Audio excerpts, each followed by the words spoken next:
Selamat pagi semua. Bagaimana kabarnya? Semoga kalian tetap dalam keadaan sehat, semangat, dan dalam lindungan Tuhan. Pada pagi hari ini kita akan melanjutkan materi pembahasan kita di bab 3 di kelas 12 IPA dan IPS mengenai kaidah kebahasaan teks editorial. Masih bersama saya Dewi Rosintauli.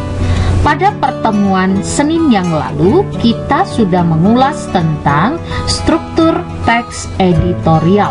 Ya, hari ini kita akan mengkaji tentang kaidah kebahasaan editorial. Nah, yang bagaimanakah kaidah kebahasaan teks editorial? Seperti kita ketahui, editorial ini dimuat di media cetak atau di media elektronik, ya. Maka, kaidah kebahasaan teks editorial tergolong ke dalam kaidah kebahasaan yang berciri bahasa jurnalistik. Dikatakan berciri bahasa jurnalistik karena bahasa yang digunakan pada teks editorial adalah bahasa komunikasi massa yang berfungsi sebagai pemberi informasi kepada publik atau pengantar pemberitaan yang digunakan di media cetak dan elektronik. Nah, mari kita lihat ciri-ciri dari teks editorial. Ciri yang pertama adalah banyak menggunakan kalimat retoris. Kalimat retoris apa? Ya, tentu kamu sudah pernah mendengar istilah kalimat retoris. Kalimat retoris ini adalah kalimat pertanyaan yang biasanya ditulis oleh seorang penulis atau pengarang atau pembicara dalam sebuah pidato yang ditujukan kepada pembaca atau audiens, namun tidak membutuhkan sebuah jawaban. Nah, pertanyaan ini dimaksudkan agar membuka wawasan pembaca atau dapat merenungkan apa yang menjadi permasalahan dalam sebuah teks yang akan dikaji oleh penulis. Mari kita lihat contoh kalimat retoris. Ada dua contoh kalimat retoris. Yang pertama, benarkah pemerintah tidak tahu mengenai rencana Pertamina menaikkan harga LPG? Ya, ini menggunakan kalimat retoris. Dia tidak membutuhkan jawaban dalam teks editorial tersebut. Atau contoh kedua, bukankah upaya pemerintah dalam mengatasi penyebaran virus COVID-19 sudah baik? Ya, dia melemparkan pertanyaan agar nanti dapat menggugah perasaan pembaca atau menggiring opini pembaca dalam materi yang akan dia kaji. Ciri yang kedua adalah menggunakan kata-kata populer sehingga lebih mudah untuk dicerna oleh masyarakat. Penggunaan kata populer juga ditujukan agar pembaca tetap rileks meskipun tulisan yang dipenuhi tanggapan kritis. Ya, jadi di sini tujuannya supaya lebih mendekatkan pembaca tersebut terhadap masalah yang dikaji. Contoh kata-kata populer ini nanti tergantung dari masa atau kurun waktu dari kapan teks editorial tersebut ditulis. Contohnya, kalau kita melihat di era tahun 80-an, tentu berbeda kosakata populernya dengan di tahun 2000 atau tahun 2020. Nah, sekarang kita lihat ada contoh kalimat menenggarai pencitraan balada terkaget-kaget. Nah, ini salah satu contoh dari kata-kata populer yang umumnya nanti berada pada tulisan teks editorial. Ya, ini maksudnya tadi ada beberapa contoh yang nantinya kita gunakan, ya. Yang ketiga yaitu banyak menggunakan kata ganti penunjuk yang merujuk pada waktu, tempat, peristiwa, atau hal lain yang menjadi fokus ulasan, seperti kata ini, itu, kesini, begitu, begini, dan sebagainya. Contoh dalam kalimat, kata empiris terbaru yang mendukung sinyalmen itu ditujukan oleh hasil survei Badan Pusat Statistik atau BPS yang dilakukan pada 14 hingga 21 September 2020.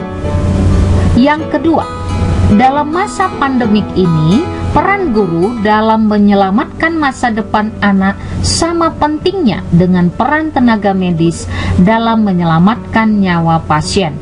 Nah, di sini sudah ada kata ganti penunjuk itu dan ini pada contoh kalimat tersebut.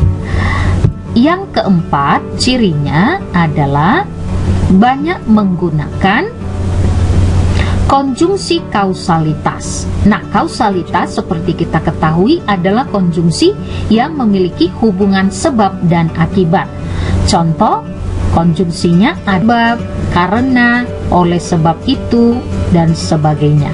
Nah, hal ini terkait dengan penggunaan argumen yang dikemukakan oleh redaktur atau penulisnya tadi yang berkenaan dengan masalah yang diulas atau dikupas. Contoh dalam kalimatnya, sebab zona merah, orange, kuning, atau hijau bukanlah sekat yang ketat. Selama pergerakan penduduk antar zona wilayah masih bebas, maka semua zona tetap rawan tertular COVID-19. Contoh kedua, setelah wabah berlalu, pemerintah juga harus lebih serius dalam membangun infrastruktur pendidikan yang merata, sebab hanya melalui pemerataan akses pendidikan semua anak bangsa dapat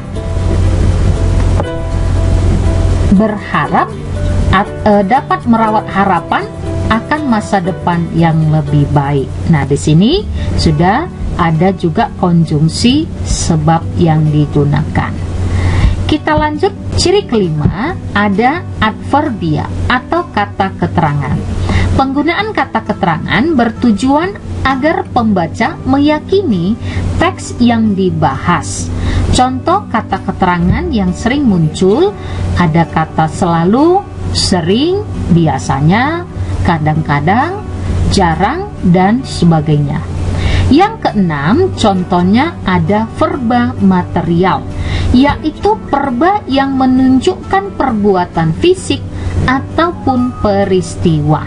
Nah, yang ketujuh, cirinya yaitu verba mental, yaitu verba yang menunjukkan persepsi pada kata melihat, merasa, atau afeksi pada kata khawatir, suka, dan kognisi pada kata mengerti dan berpikir. Yang berikutnya pada verba mental ini nanti ada partisipan atau orang yang dikaitkan dengan pengindra yang dibicarakan dan apa fenomena atau peristiwa yang dirasakannya, ya. Yang kedelapan ada verba rasional, yaitu verba yang menunjukkan hubungan intensitas dan milik. Ya, ada contoh terakhir.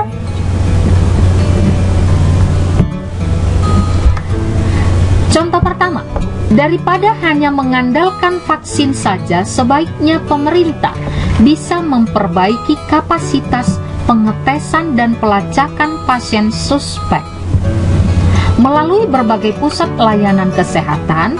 Sebetulnya, pemerintah dapat memperbaiki kualitas pengobatan pasien dan kesiapan tenaga medis agar angka kematian pasien COVID-19 tidak terus meningkat. Nah, pada contoh satu ini ada beberapa kata yang sudah Ibu buat dengan warna yang berbeda. Artinya, dengan warna yang berbeda ini dia memiliki makna yang sama, yaitu munculnya verba material pada kata mengandalkan, memperbaiki, verba mental yang juga nanti muncul ya. Kemudian ada verba rasional, artinya ini semua masuk akal dan berhubungan dengan intensitas dan miliknya tadi. Lalu juga nanti muncul verba mental ya, karena nanti ada partisipan, pengindra, dan fenomena. Fenomenanya terkait tentang apa? Yaitu tentang COVID-19. Lalu untuk partisipannya siapa? Yaitu pemerintah pada kalimat 1, sedangkan pada kalimat 2 tenaga medis menangani pasien COVID-19 di ruang isolasi, ini nanti muncul pada kata tenaga medisnya. Ya, demikianlah pembahasan kita pada pagi hari ini berkaitan dengan kaidah kaidah kebahasan teks editorial. Kiranya dengan pembahasan ini anak-anak kami dapat lebih memahami tentang kaidah kebahasan teks editorial yang sudah kita pelajari. Sekian perjumpaan kita pada pagi hari ini. Selamat belajar, jaga kesehatan, dan tetap semangat.